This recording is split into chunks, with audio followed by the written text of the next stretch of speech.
안녕하세요. 정교수의 스토리 종교개혁 시간입니다. 루터는 1517년 면죄부를 반대하는 95개 논제로 세상을 뒤집어 놓았는데요. 8년 후인 1525년 또다시 세상을 발칵 뒤집어 놓습니다. 갑자기 결혼했기 때문이지요. 루터의 결혼은 세상을 놀라게 할 만큼 충격이었습니다. 우선 루터는 신부였고요. 카타리나는 수녀였기 때문입니다.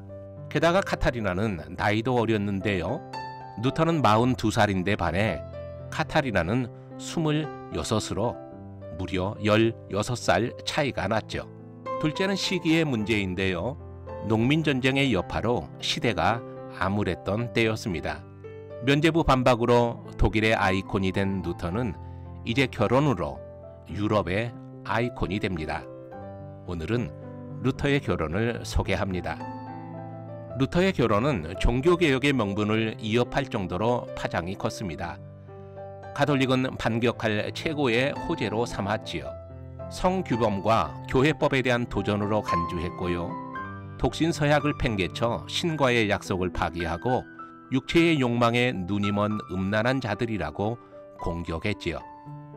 루터를 호색적인 배교자로 단정했습니다. 결국 종교개혁도 성욕을 참지 못해 저지른 것으로 귀결지었지요. 인문주의자 에라스무스도 한마디 했는데요. 신부와 수녀는 영적 남매라며 이들의 결혼을 근친상간으로 내몰기도 했습니다. 동료 멜라니토는 루터의 결혼을 적극 만류했지요. 루터의 측근들도 적지 않게 당혹했음을 알 수 있습니다. 중세는 여성, 결혼, 그리고 성을 부정하게 여겼습니다. 심지어 결혼한 자의 성생활도 죄악과 타락으로 여겼지요. 죄를 피하려면 결혼하지 말아야 하고요. 최선의 대안으로 수도원 입교를 권장했습니다. 성직자는 당연히 성을 멀리하는 자이지요. 그래서 하나님과 교회를 더 거룩하게 섬길 수 있다고 믿어왔습니다. 하지만 이 같은 제도적 조치는 오히려 역현상을 가져와 성적 타락을 부추겼지요. 루터는 1521년 수도사 서약에 관한 판단이라는 글을 쓰는데요. 수도사가 하는 서약을 신학적으로 비판했습니다. 그리고 수도원과 수도사의 전통적 근거를 붕괴시켰지요. 루터의 주장은 5가지입니다. 첫째는 수도원의 삶과 수도서약은 인간의 작품이라는 것입니다. 성서적 근거가 없다는 것이지요. 둘째는 수도원의 삶이 행위의 의를 쫓게 한다는 것인데요. 하나님의 은혜를 신뢰해야 하는데 가난과 순종 그리고 정절을 더 신뢰하게 만들어 믿음과 충돌을 일으킨다는 것입니다. 셋째는 수도서약은 세례를 통해 얻은 복음의 자유에 역행한다는 것이지요. 넷째는 수도사의 삶이 하나님의 계명과 대립된다는 것인데요. 내 이웃을 사랑하라는 계명을 적극적으로 실천하지 못하게 한다고 합니다. 다섯째는 수도원 제도는 이성에 배치된다고 말하지요. 지키지 못할 서약을 해놓고 죄를 범하는 숱한 예를 그 자신도 목격했습니다. 마인츠 대주교 알브레이트는 결혼했다는 이유로 사제 2명을 체포했는데요. 그 자신도 사실 여러 명의 여인을 거느리고 있었지요. 성직자들이 겉으론 욕정을 숨기고 뒤로는 향락에 빠져 죄를 범하는 것보다 결혼하는 것이 낫다고 말합니다. 루터는 1522년 결혼생활이라는 책을 출판하는데요. 결혼은 이제 더 이상 성내전은 아닐지라도 생육하고 번성하라는 말씀에 기초한 성스러운 의식임을 강조했지요. 루터의 이 같은 주장에 고무되어 여러 개혁자들이 1522년 결혼을 했습니다.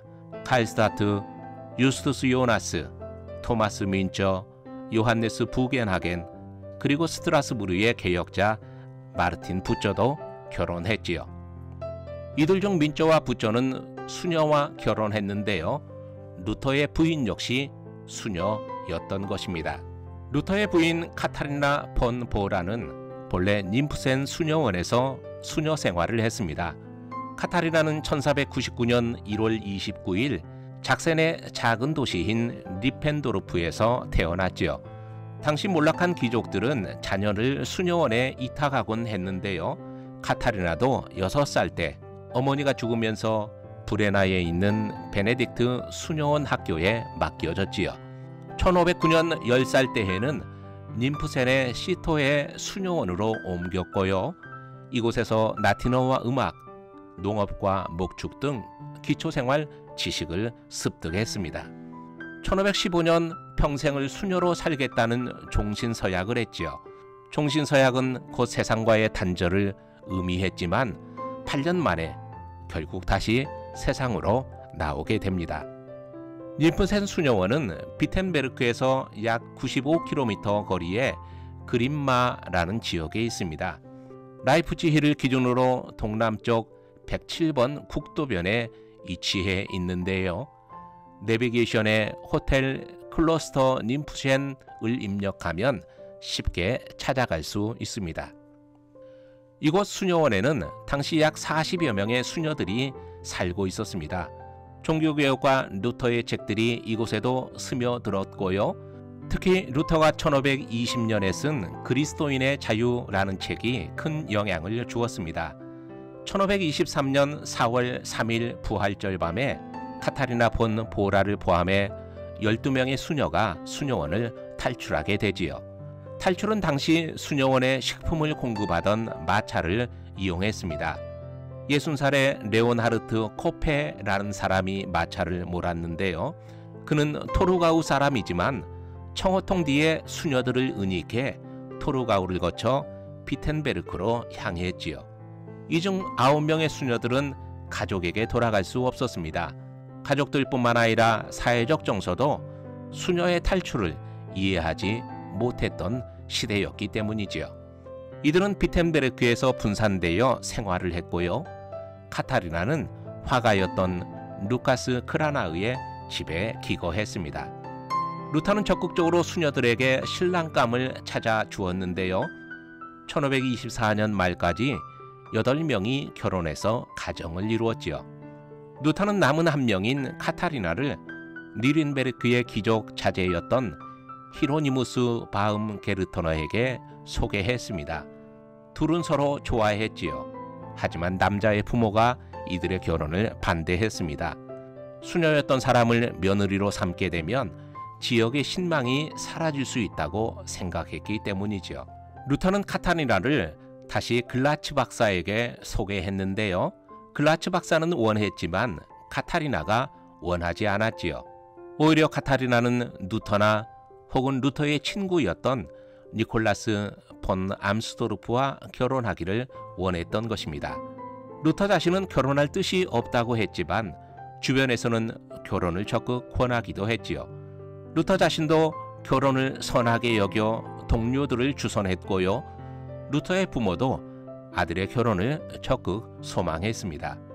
무엇보다도 농민전쟁으로 인해 농민들과 각을 세우게 되어 마귀가 기쁨을 빼앗아 갔기에 결혼하는 것이 행복과 기쁨을 회복하는 길이라 생각했고요. 결혼을 통해 마귀를 대적하려 한 것이지요.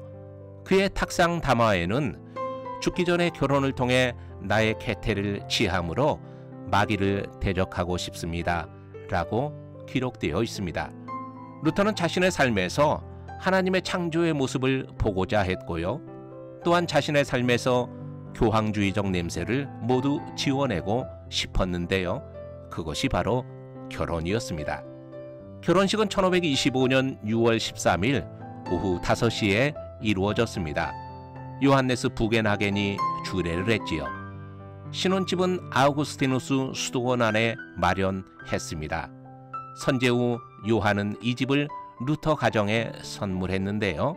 지금의 비텐베르크에 있는 루터 하우스입니다. 카타리나는 생활력이 강했고 다재다능했습니다. 루터는 양조자이자 정원사이며 못하는 것이 없는 나의 여인이라고 불렀지요. 8년 동안 6명의 자녀를 낳았고요. 하지만 돌보는 아이들은 더욱 많았는데요. 루터의 두 누이들이 죽자 두 집에서 11명의 조카들을 데려왔습니다. 모두 17명의 아이들을 카타리나는 돌봐주어야 했지요. 이로 인해 카타리나의 일상은 새벽 4시부터 시작되었습니다. 사람들은 그녀를 비텐베르크의 새벽별이라고 불렀지요. 루터는 63세, 카타리나는 53세로 생을 마감했는데요. 그녀의 무덤은 비텐베르크에서 50km 떨어진 토르가우에 있습니다. 비텐베르크에 패스트가 발병했고요. 자녀들과 토르가우로 피신하던 중이었지요. 도시 입구에 도착했을 때 마차가 뒤집혀 1552년 12월 20일 생을 달리했습니다. 묘지는 토르가우성 마리엔 교회에 있습니다. 운명한 집은 현재까지 보존되어 카타리나 루터 기념관으로 사용되고 있지요. 입구에는 이곳에서 카타리나 폰 보라가 1552년 12월 20일 죽었다는 안내판이 부착되어 있습니다. 기념관의 중앙홀에는 카타리나의 흉상이 있는데요. 마치 야누스의 두 모습과 같지요. 남성과 여성, 의연한 모습과 속상해하는 표정의 모습입니다. 칼스루의 출신의 여성 작가인 이르멜 트라우트의 작품인데요. 야누스 흉상을 통해서 카타리나를 이해하는 새로운 시선을 제시했지요. 이제까지 루터를 통해서 그녀를 보았다면 한 개인인 카타리나에게 시선을 돌려야 한다는 메시지이기도 합니다. 의연한 모습은 루터의 종반자다운 모습을, 그리고 속상해하는 모습은 그럼에도 피할 수 없는 삶의 고통과 시련 앞에서 힘들어하고 또 속상해하는 한 여성의 모습을 보여주려 한 것이지요. 비텐베르크 루터하우스 정원에는 카타리나의 동상이 서 있습니다. 탄생 500주년을 기념해 1999년 니나 코크가 제작했는데요. 독일 우체국은 기념 무필을 또 제작해서 카타리나를 기념했고요. 토르가우시는 카타리나 폰 보라상을 제정하기도 했습니다.